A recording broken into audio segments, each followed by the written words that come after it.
Cool, I found my Pantheon in Como. Okay, check. But good thing is, not too many people. Stop believing everything you see on social media. Stop treating every piece of information you get as an ultimate truth. Let me help you out. And today we're going to talk about something no one tells you about living in Italy.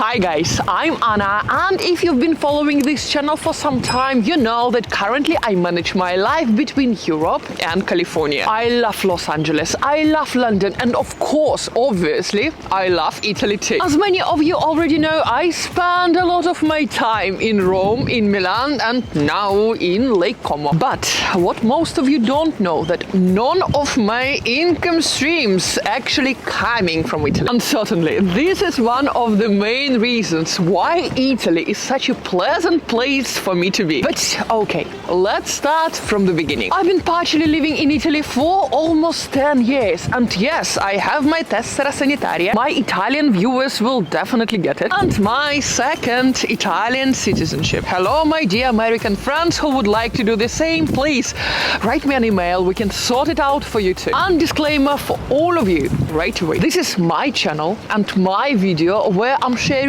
my opinion and my own experiences. And if you don't agree with something I'm saying here, please feel free to share your opinion right in the comment section down below. Or even better, your own experience. Same in the comments for all of us. And at the end of this video, I will share with you my personal opinion about living, or if you like, moving to Italy. And I will also give some of my deep and honest advice to all my Italian friends who are watching me now. And especially those of my Italian friends who constantly feel overworked and underpaid. And let's dive in right away.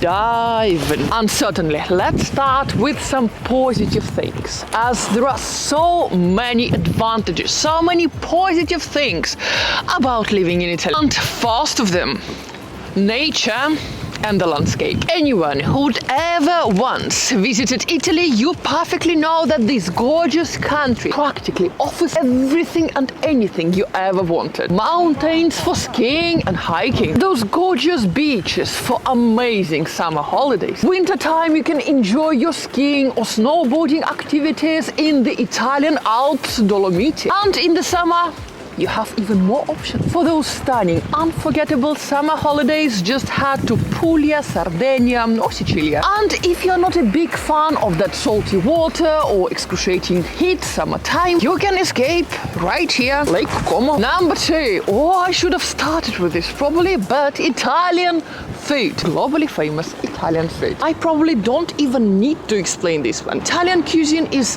definitely the most famous in the world. And it's not just pizza and pasta, as Italy offers countless options of local, natural, fresh produce. So no wonder that Italians tend to live such a long and happy life. Number 3, and of course, Italian people. And here is my personal experience. Italians are very friendly. Nearly 10 years of partially living here in Italy. In fact, I never met anyone who would be rude or disrespectful in person. My lovely haters and online trolls in the comment section don't count. I just feel sorry for them and sincerely wish them well. In general, Italians are super warm, people-oriented, and genuinely do their best to give you that extraordinary, unforgettable experience, whether you are their guest or their friend. So, those were some most obvious and well-known advantages of this beautiful country. But now, let's talk about disadvantages of living in Italy. Let's start with number 1, and insane bureaucracy, which is very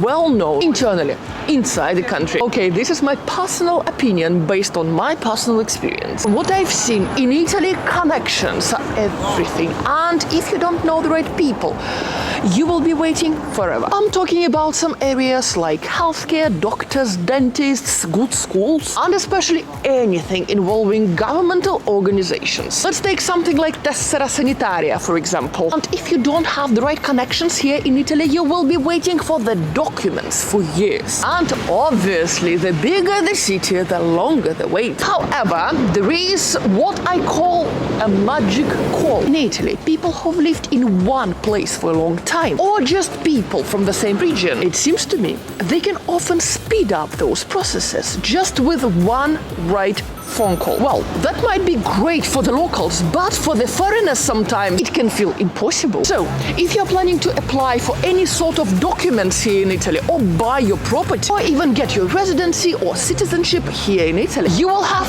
two main options. Number one, and you better pay for professional services and consultations. Or you better know people who can help you and guide you with those processes. Or your option three, and buy a lot of books, because your waiting time will be so unpredictable. You may as well invest in your own education rather than losing your mind waiting. I've personally seen situations like this in an immigration office here, for example. Number two, and north versus south of Italy. And this is legendary. Even Italians themselves joke about these differences between the south and the north of the country all the time. There is even a saying I once heard, please my Italian friends correct me if I'm wrong in the comments. It goes like, if the north of Italy did not exist, the south would starve. And if the south didn't exist, the north would never have good hairdressers. Truth or not, it highlights exact real differences. Here, people in the north, like in Milan, tend to have completely different work ethics.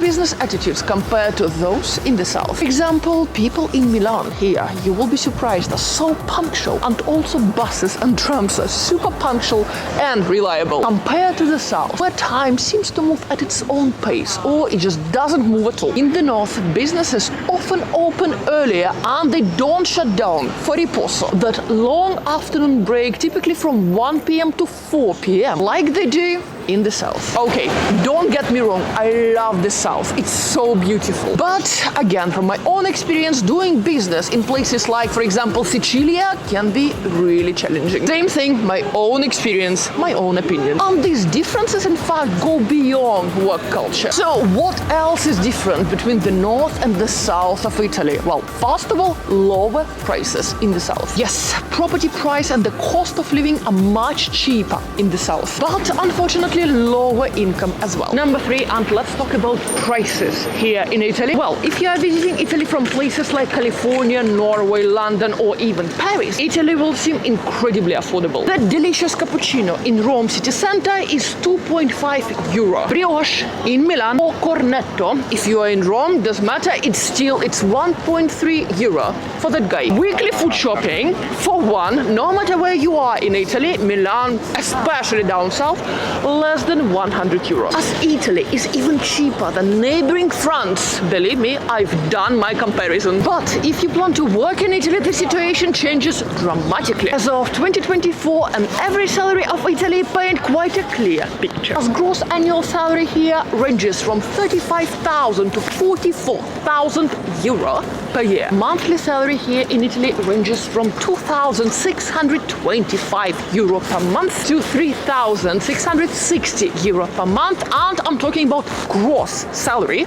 before tax. And of course, your salary here will vary dramatically, significantly, depending on the region where you are. Talking about Lombardia or Milan, your average salary here will be around 4,240 euro per month before tax. In Rome, that average will be slightly higher, which is 4,320 euro per month, which is also gross salary before tax. South regions, for example, Basilicata, and there you will get an average 2,160 euro per month before tax. So some major takeaways to take from this particular section about prices in Italy. Now one tells you. And first of all, these prices in Italy seem affordable only for the foreigners visiting. For the locals, and no matter where in Milan, in Rome, even in the south of Italy, those prices feel quite high. Takeaway 2 to share with you. If you're planning your move to Italy, make sure that at least part of your income comes from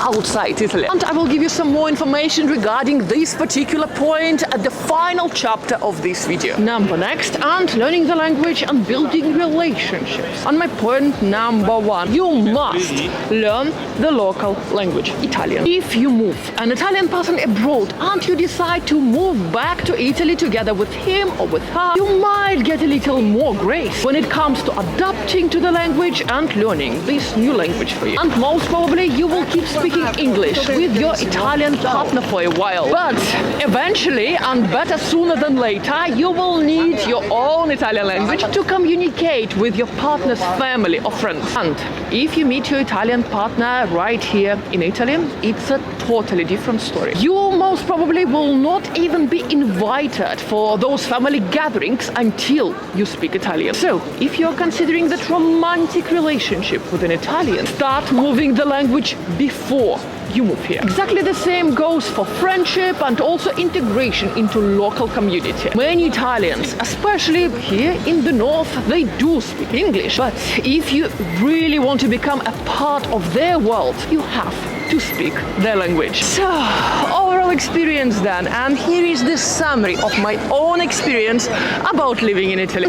My advice number one, build really strong local connections to navigate Italian bureaucracy much easier. Number two, and ensure that at least part of your income comes from outside Italy. Number three, and learn the language, Italiano. So, as a final part of this video, let me share with you some advice and make some conclusions about your current or maybe future life in Italy. Do not move to Italy if your plan is to find your official employment with a job here. The best approach would be to get your second citizenship or your digital nomad visa, but keep your primary sources of income outside of Italy. And to all my Italian friends who are watching this video now, especially those one of you who constantly feel overworked and underpaid, get out.